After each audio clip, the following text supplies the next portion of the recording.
அனைவருக்கும் வணக்கம். வாழ்க வளமுடன், வாழ்க வையகம். இப்போ வாங்க நம்ம மணிமேகலை ஹெல்த்தி கிச்சனுக்கு போகலாம்.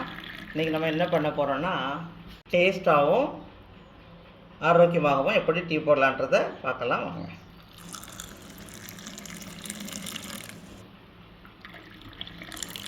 டீன்னா கொஞ்சம் நுரை இருக்கணும். இப்போ நம்ம 1 கப்பு பால் இல்லை ஊற்றிக்கலாம். பாருங்கள், 1 கப்பு பால் எடுத்துருக்கோம். இப்போ நம்ம இதை காய்ச்சி எடுத்துக்கலாம். சூடானதும் நம்ம இப்படி கொஞ்சம் கிளறிக்கணும். ஏன்னா அந்த ஆடையோடு சேர்ந்து காயணும். அப்போ தான் முழுமையான டேஸ்ட்டு கிடைக்கும்.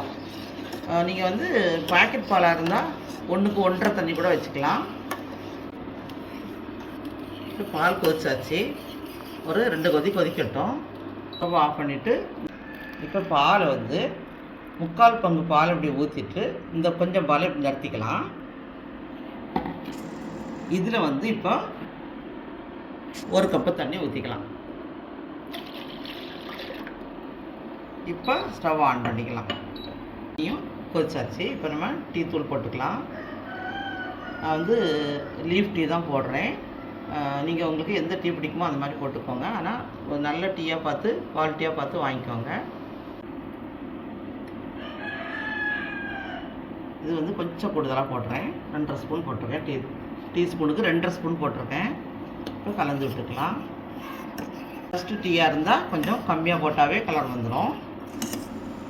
டீ காய்ச்சி பாலை தனியாக காய்ச்சி போடுறதுனால உங்களுக்கு டீ தூள் கம்மியாக வரும். கம்மியாக போடும்போதே கலர் நல்லா அதிகமாக வரும். நீங்கள் தீ அதிகமாக வைக்காமல் மீடியமாக இருக்கட்டும். அப்போ தான் அது நின்று அந்த கலர் இறங்கும்.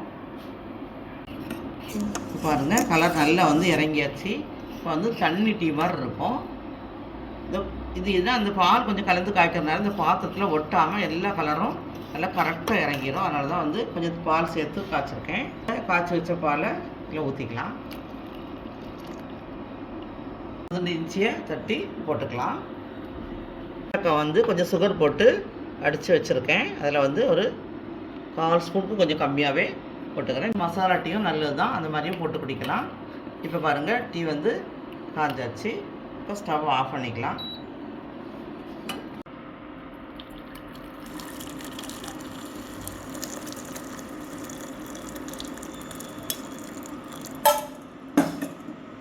நான் நாட்டு சக்கரை தான் யூஸ் பண்ணுவேன். ஆனால் இனிப்பு 3/4 திட்டத்துக்கு இருந்தால் டீ வாசனையாக தெரியும். டீன்னா கொஞ்சம் நுரையோடு தூக்கி ஊற்றணும். டீயில் சொல்ல மறந்துட்டாங்க, நட்மக் கொஞ்சமாக 1 பிஞ்சு சேர்த்துக்கோங்க. ரொம்ப ஆரோக்கியமான காஃபி என்ன எப்படி போடலான்றதை பார்க்கலாம் வாங்க. இப்போ இது சின்ன ஃபில்டர் நான் வாங்கி வச்சுருக்கேன். நிறைய பேர் யூஸ் பண்ணுறது மாதிரி இருந்ததுன்னா அது பெருசாக யூஸ் பண்ணிக்கலாம். நான் இந்த நர்சஸ் காஃபி தான் இப்போ நான் போட போகிறேன். அதுக்கப்புறம் அந்த இன்ஸ்டன்ட் காஃபி தூள் சிக்கரிக்கு பதிலாக கொஞ்சமாக இன்ஸ்டன்ட் கலந்து போடுவேன். அதனால் இது நான் ஆரோக்கியமான காஃபின்னு சொல்கிறேன். இதுதான் 3/4 பங்கு இதுதான் இருக்கும். இது ஒரு ஆரோக்கியமான காஃபி தூள் தான், எல்லாருக்குமே தெரியும். இப்போ நம்ம காஃபி தூள் போட்டுக்கலாம். டீஸ்பூனுக்கு ஒரு 3 ஸ்பூன் போடுறேன். ஒரு 1/4 ஸ்பூன் சுகர் போட்டுக்கலாம். இப்போ இந்த இது கொடுத்துருக்காங்க. இது எதுக்குன்னா, இது அமுக்கி வச்சிடணும். தண்ணி டைரெக்டாக ஊற்றக்கூடாது. டைரெக்டாக ஊற்றினோம்னா திக்னஸ் கிடைக்காது. அது கொஞ்சம் நேரம் ஊறி அந்த ஊறுறதுக்காக தான் அந்த சுகர் போடுறது சேர்ந்து அது மாதிரி போட்டு இதை ஒரு அமுக்கி வச்சுக்கணும். நல்லபடி அமுக்கி வச்சுட்டு இப்போ நம்ம தண்ணி நல்லா கொதிச்சிட்ருக்கு பாருங்கள். நல்லா தண்ணி கொதிச்சுட்டு இப்போ கொதிக்கிற தண்ணியை இதில்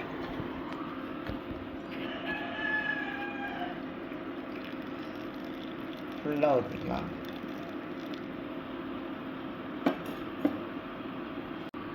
இப்போ நம்ம இதை மூடி வச்சுக்கலாம். இது வடியட்டும். நம்ம பாலை காய்ச்சி எடுத்துக்கலாம். ஒரு 25 ml தண்ணி ஊற்றிக்கலாம் ஃபஸ்ட்டு. இப்போ நான் 1/4 லிட்டர் பாலை, இது பசுமாட்டு பால்னால கொஞ்சம் தண்ணியாக தான் இருக்கும். நம்ம அளவு கரெக்ட் அளவெல்லாம் பார்க்க வேண்டிய அவசியம் இல்லை. நம்ம டிகாஷனுக்கு தகுந்த மாதிரி கலர் வர்ற மாதிரி கலந்துக்கலாம். இப்போ காய்ச்சி எடுத்துக்கலாம். இது ஆடை கூடி வரும்போது ஆடை வரவிடக்கூடாது. நல்லா டீக்கு நம்ம எப்படி காய்ச்சோமோ அதே மாதிரி கிளறி விட்டு காய்ச்சிக்கணும். கொலஸ்ட்ரால் இருக்கிறவங்க, உடம்பு குண்டாக இருக்கிறவங்க, பால் ஆடை வேண்டாம் அப்படின்னு சொன்னால் உங்களுக்கு நல்லா காய்ச்சி அந்த நல்லா காய்ச்சப்பறம் அந்த ஆடை தனியாக வந்துடும். அதை எடுத்துகிட்டு கூட நீங்கள் யூஸ் பண்ணிக்கலாம். இப்போ நம்ம ஸ்டவ் ஆஃப் பண்ணிக்கலாம். கொஞ்சமாக பால் நிறுத்தி வச்சுட்டு நான் ஊற்றிருக்கேன். நல்லா வடிஞ்சிட்டு இப்போ வந்து உங்களுக்கு இது ஊற்றும்போது வந்து கலர் திட்டமாக தான் கிடைக்கும். இல்லை உங்களுக்கு நல்ல கலராகவும் இருக்கணும், கலர்ஃபுல்லாக இருக்கணும், டேஸ்ட்டாகவும் இருக்கணும்னு சொன்னீங்கன்னா கொஞ்சமாக இன்ஸ்டன்ட் காஃபி தூள் போட்டுக்கலாம். இல்லைனா நீங்கள் காஃபி தூள் அரைக்கும் போது கொஞ்சமாக சிக்கரி கலந்து கூட அரைச்சிக்கலாம். இது நான் பெரும்பாலும் கலக்க மாட்டேன். இன்றைக்கி வந்து நான் உங்களுக்கு சில நேரங்களில் கலர் வரணுங்கிறதுக்காக நான் சொல்கிறேன். உங்களுக்கு தேவைன்னா கலந்துக்கோங்க. நம்ம இந்த பாலில் சூடான பாலில் இதை ஊற்றிக்கலாம். கலர் வந்து திட்டமாக வர வரைக்கும் சுகர் வந்து கொஞ்சம் கம்மியாகவே போடணுங்க. அப்போ தான் அந்த காஃபி தூளுடைய வாசனை இருக்கும். நீங்கள் இனிப்பு அதிகம் சேர்க்குறாங்களா இருந்தால் கூட கொஞ்சம் கொஞ்சமாக சுகரை கம்மி பண்ணி பாருங்கள். அப்போ அந்த காஃபி தூள் வந்து மனம் ரொம்ப நல்லாயிருக்கும்.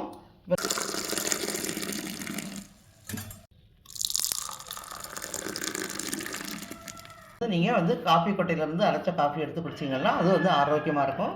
அதுக்காக தான் நான் வந்து ஆரோக்கியமான காஃபின்னு சொன்னேன். நீங்கள் உங்களுக்கு எப்படி தேவையோ அந்த மாதிரி மாற்றி போட்டுக்கோங்க. இந்த வீடியோ உங்களுக்கு பிடிச்சிருக்கும்னு நினைக்கிறேன். பிடிச்சிருந்தா லைக் பண்ணுங்கள், ஷேர் பண்ணுங்கள், கமெண்ட் பண்ணுங்கள், சப்ஸ்கிரைப் பண்ணுங்கள். நீங்கள் வந்து கண்ணாடி கப்பில் குடிக்கும்போது இன்னும் டேஸ்ட் அதிகமாக தெரியும். பீங்கான் கப்பு, கண்ணாடி கப்பு அந்த மாதிரி எக்ஸ்ட்ரா கப்புகளை வச்சு காஃபி டீ குடிச்சிங்கன்னா ரொம்ப எக்ஸ்ட்ரா டேஸ்ட்டுகள் தெரியும். அந்த மாதிரி நீங்களும் போட்டு குடிங்க.